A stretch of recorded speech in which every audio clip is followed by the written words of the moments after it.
पुणे शहरातली महाविकास आघाडी म्हणूनची लढत कशी राहील किंवा एकूणच जर चुकीच्या पद्धतीने आघाडी झाली तर तशी कशी काही ना काही एकूणच निष्कर्ष निघू शकेल या संदर्भात एकूणच लेखाजोखा आदरणीय पवार साहेबांच्या समोर मी मांडला। साहेबांनी त्यासाठी खूप सारा वेळ दिला। या सगळ्या चर्चा झाल्यानंतर आदरणीय पवार साहेबांनी एक गोष्ट क्लिअर केली आहे की पुणे शहरामध्ये आणि राज्यामध्ये आम्ही महाविकास आघाडी म्हणूनच निवडणुका लढवणार आहोत।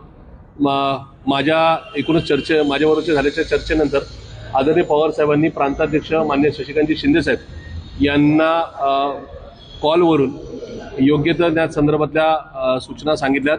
त्याचबरोबर मान्य शशिकांत शिंदे साहेबांची माझी चर्चा त्यांनी ऐकून घेतली आणि मान्य शशिकांत शिंदे साहेबांनी या संदर्भात स्थानिक युनिट किंवा एकूणच पुणे शहरातला एकूणच नका पक्षाची कार्यकारिणी यांनी जे मत व्यक्त केले त्याप्रमाणे महाविकास आघाडीचा निर्णय घ्यावा अशाच प्रकारच्या त्या ठिकाणी त्यांना स्पष्ट संदेश दिलेला आहे।